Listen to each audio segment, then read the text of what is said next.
안녕하세요. 교육은 선이다. 저는 초등생활 디자이너 김선 선생님입니다. 다시 찾아와 주셔서 감사드립니다. 오늘은 혹시 가정에 있을지 모르는 아이입니다. 바로 손톱 물어뜯는 아이입니다. 혹시 댁에 있으신가요? 마음이 많이 아프시진 않은 상황인지 무척 걱정이 됩니다. 제가 초임 때만 해도요, 우리 반에서 한 3명? 그 정도의 아이들이 손톱을 물어뜯었었어요. 그런데 점점 늘어나는 분위기입니다. 요즘에는요, 각 반마다 한 5명 정도? 많게는 10명 정도의 아이들이요, 손톱을 물어뜯고 있는 경우가 꽤 많습니다. 이게 손톱을 물어뜯는 걸 넘어서서요, 이 손톱이 변형되고 결국 손의 변형까지 온 아이들도 좀 있어요. 왜냐면 물어뜯을 손톱이 없으니까 이 겉에까지 다 물어뜯더라고요, 아이들이. 실제로 어떤 아이까지 있었냐면요, 이게 손톱을 너무 많이 물어뜯어서 손톱이 반밖에 남지 않았고, 또 어떤 아이는 이걸 다 물어뜯어 가지고요, 내 손톱이 빠져버려서 그대로 목으로 넘어간 아이도 있었습니다. 아이들 뭐가 이렇게 불안한 걸까요? 어떤 게 그렇게 불안하길래 아이들이 자꾸만 손톱을 물어뜯는지, 그리고 특히나 지금처럼 코로나 시대에는 아이들의 손이 입으로 가는 행위가 무척 위험한데 왜 아이들은 마스크를 벗어서까지 손톱을 물어뜯고 있을까요? 그래서 너무나도 마음이 아픈 요즘입니다. 그래서 영상을 준비했습니다. 아이들은 어떨 때 손톱을 물어뜯을까요? 네, 말씀드린 것처럼 첫 번째는요, 아이들이 불안할 때,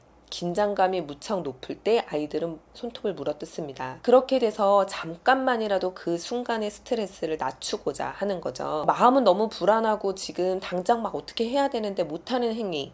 그래서 막 어떤 경우는 아이들이 옷을 막 물어뜯는 경우도 있어요. 어릴 때는. 그러다가 이게 안 되니까 그 다음부터는 아주 편하게 손톱을 물어뜯는 행위를 통해서 아이들이 자신의 그 순간의 스트레스를 완화시키는 거죠. 그리고 두 번째는요, 습관이 된 겁니다. 습관이 돼버려서요, 별 이유 없이 그냥 계속해서 손톱을 물어뜯는 아이가 있습니다. 이 친구들 너무 안타까워요. 크게 불안한 행위가 아닌데도 자꾸 손톱을 물어뜯어서 습관이 돼버린 아이, 네, 이 친구들 정말 고쳐주고 싶습니다. 마지막 세 번째는요, 조금은 비슷한데요, 아이들이 지루할 때 손톱을 물어뜯는 아이들도 있습니다. 예를 들면요, 영상을 볼 때, 어떤 건가를 항상 볼 때마다 자연스럽게 손이 입으로 가는 아이들이 있어요. 이렇게 다양한 이유로 아이들은 자꾸만 손톱을 물어뜯습니다. 근데 말씀드렸죠, 이거 너무 위험해요. 위험하고요, 실제로 아이들 중에 이렇게 손톱을 너무 많이 물어뜯어서 병원에 가고 여기에 쓴 약을 바르고 데일밴드 같은 반창고처럼 막 그런 것도 붙이고 오는 아이들이 있는데요, 고치기가 무척 어려운 것 같아요. 손톱을 물어뜯는 걸 넘어서서 폐혈증까지 온다고 하니까요, 우리 아이들 더 늦기 전에 좀 고쳐줬으면 좋겠습니다. 어떻게 고칠 수 있을까요? 우선은 저학년 같은 경우에는요, 손톱 물어뜯으면 안 돼! 이렇게 지적을 하는 것보다 그 순간에 조금 우회적으로 우리 예쁜 손 하자, 손 책상 위에 올릴까?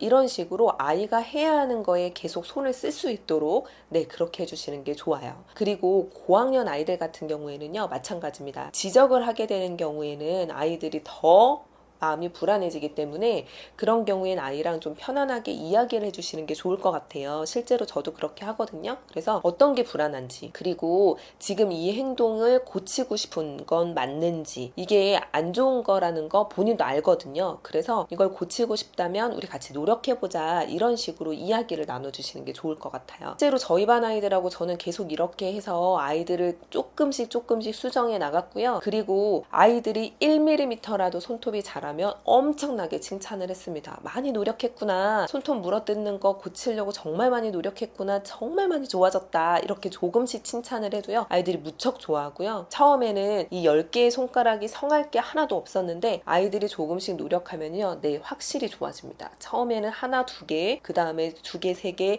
나중에는 이 10개가요 조금씩 손톱이 자라더라고요. 그래서 그 순간에 계속해서 칭찬을 해주셨으면 좋겠어요. 그리고 아이들이 어느 순간에 손톱을 물어뜯는지를 봐주세요. 제일 중요한 겁니다. 첫 번째, 우리 아이가 어떨 때 손톱을 물어뜯는지를 유심히 보셔서 그 순간에 개입을 해주세요. 말씀드린 것처럼 불안한 상황일 때 손톱을 물어뜯는지, 또는 지루한 상황일 때 손톱을 물어뜯는지를 정확하게 캐치해 주시는 게 좋습니다. 그리고 그 순간에 말씀드린 것처럼 저학년은 예쁜 손하자, 고학년은 한번 같이 편안하게 이야기를 나누는 행위를 통해서 아이를 긴장감을 완화시키고 손톱 물어뜯는 걸 좀 고쳐주셨습니다. 해주셨으면 좋겠습니다. 그리고 두 번째는요, 아이들한테 그럴 때요, 아이가 씹을 수 있는 간식을 주시는 게 좋을 것 같아요. 아이들이 손톱을 오독오독 계속 씹거든요. 그래서 그거에 버금가는, 좀 딱딱한데 치아는 손상되지 않는 그런 스틱류의 과자를 주시면 아이들이 심심할 때 계속 씹으면서 손톱 물어뜯는 걸 조금 고칠 수 있어요. 마치 왜 아버지들께서 담배 끊고 나서 금단 현상이 오셨을 때 막 간식을 찾잖아요.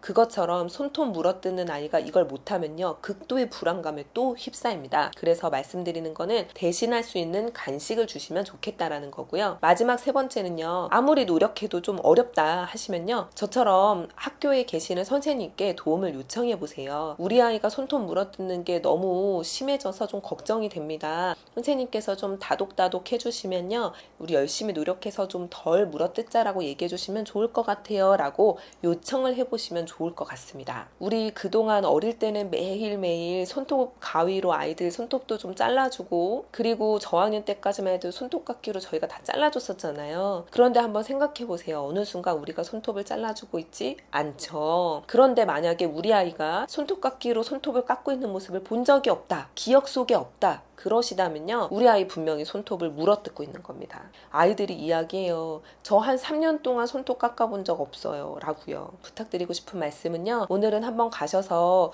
우리 아이의 10개의 손가락을 한 번만 살펴봐 주셨으면 좋겠어요. 정말로 한번 쓰담쓰담도 해주시고, 거칠으면 좀 로션도 발라주시고, 그리고 정말 내가 아이한테 신경 못 쓴 사이에, 잠깐 놓친 사이에 이 손톱들이 다 이미 아이가 너무 많이 물어뜯었다 했다면 아이의 마음도 좀 어루만져 주시고, 그리고 앞으로 노력해서 이 손톱 물어뜯는 행위를 좀 고치도록 해주시면 좋을 것 같습니다. 네, 오늘 영상도 도움되셨기를 바라고요. 저는 다음 시간에 다시 만나겠습니다. 감사합니다.